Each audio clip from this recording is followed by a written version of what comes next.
Labdien visiem! Tātad šis pamācības būs domāts priekš saita tutorials.lv. Ja?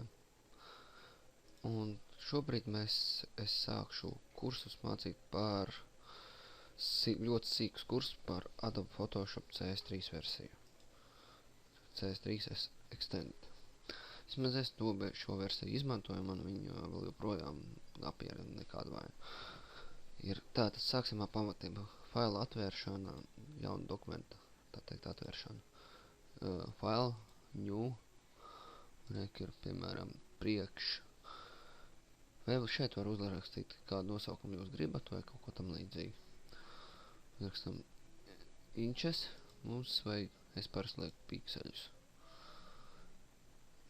Piemēram, pikseļu uzliksim standarti, piemēram, daļai, tā kā es izmantoju uz weblapām, 1200, 900. Šādi.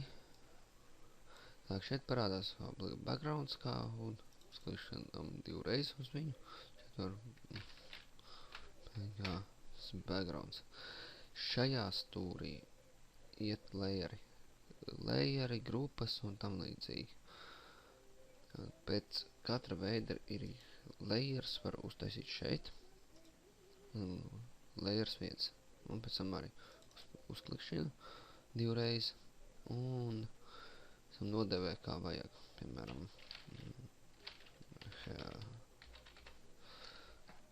header.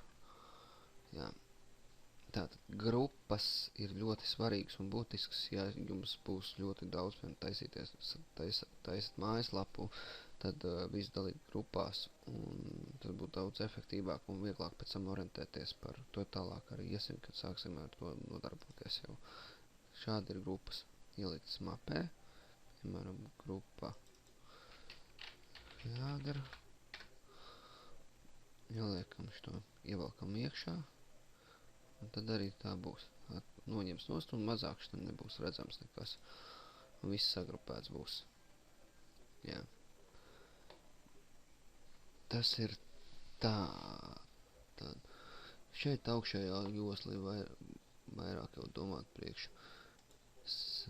Open browser save, open as, tas ir vēl atvēršanā.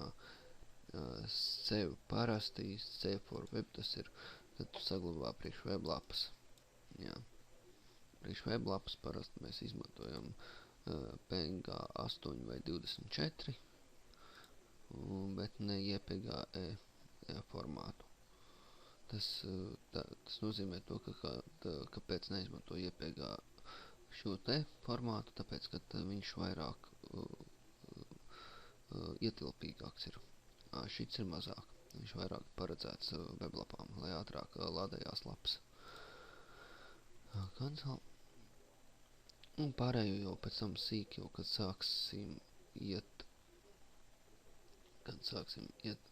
tad arī skatīsim atsevišķu, piemēram, kas tieši konkrēti tiek izmantots, piemēram, šie tulsi, vispārējie un līdzīgi. Ja?